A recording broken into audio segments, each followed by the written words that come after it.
అందరికీ నమస్కారం అండి. రేపటి నుంచి జరగబోయే దేవీ నవరాత్రి ఉత్సవాల సందర్భంగా ఈరోజు అమ్మవారిని దర్శించుకోవడం జరిగింది. ఇక్కడున్న ఏర్పాట్లన్నీ కూడా పరిశీలించడానికి ఒకసారి రావడం జరిగింది. విశేషమైన నవరాత్రి ఉత్సవాలకి తెలుగు రాష్ట్రాల్లోనే కాకుండా ప్రపంచవ్యాప్తంగా ఉన్న తెలుగు వాళ్ళందరూ కూడా చుట్టుపక్కల రాష్ట్రాల నుంచి వచ్చిన తెలుగు వాళ్ళందరూ కూడా ఇక్కడికి రావటం, ఈ నవరాత్రులు కూడా ఆ అమ్మవారిని దర్శించుకోవడం, ఆశీర్వాదాలు తీసుకోవడం అన్నది మనకందరికీ కూడా ఆనవాయితీ.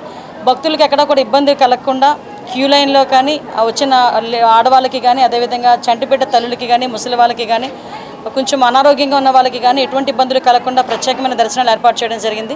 అదేవిధంగా ప్రోటోకాల్ దర్శనాలకు కూడా ఒక టైం బాండ్ అనేది ఏర్పాటు చేసుకుని మార్నింగ్ 8 to 10 ఒకటి, తర్వాత 2 to 4 ఒకటి, ఒక టైం బాండ్ కూడా పెట్టుకుని ఆ ప్రోటోకాల్ దర్శనాలు కూడా ఏర్పాటు చేయడం జరిగింది. వచ్చిన భక్తులకు ఎవరికి కూడా ఇబ్బందులు కలగకుండా అన్ని రకాలైన సౌకర్యాలు కల్పించి ఎక్కడ కూడా ఎటువంటి ఇబ్బంది కలగకుండా చూసుకునే బాధ్యత ఇక్కడ అన్ని డిపార్ట్మెంట్ వాళ్ళు, ఎండోమెంట్ డిపార్ట్మెంటు, హోమ్ డిపార్ట్మెంటు, అదేవిధంగా ఇరిగేషన్ డిపార్ట్మెంట్ దగ్గర నుంచి అన్ని డిపార్ట్మెంట్లు కూడా, మున్సిపల్ శాఖ అందరూ కూడా ఏర్పాట్లు చేయడం జరిగింది. నిన్ననే దాని మీద సమీక్షలు కూడా నిర్వహించుకోవడం జరిగింది. ఓవరాల్గా ఈ నవరాత్రి ఉత్సవాల్లో భాగంగా విజయవాడ నగరాన్ని సుందరీకరణ చేయడమే కాకుండా వచ్చిన ప్రతి ఒక్క భక్తులు కూడా ఆధ్యాత్మికంగా అమ్మవారిని కొలుచుకొని ఇక్కడ నుంచి ఆశీర్వాదాలు తీసుకునే వెళ్ళే విధంగా ఏర్పాట్లన్నీ చేయడం జరిగింది. ప్రతి ఒక్కరు కూడా దీన్ని వినియోగించుకోవాలి. మీ సూచనలు సలహాలు కూడా ఇవ్వాలని మనస్ఫూర్తిగా కోరుకుంటున్నాను.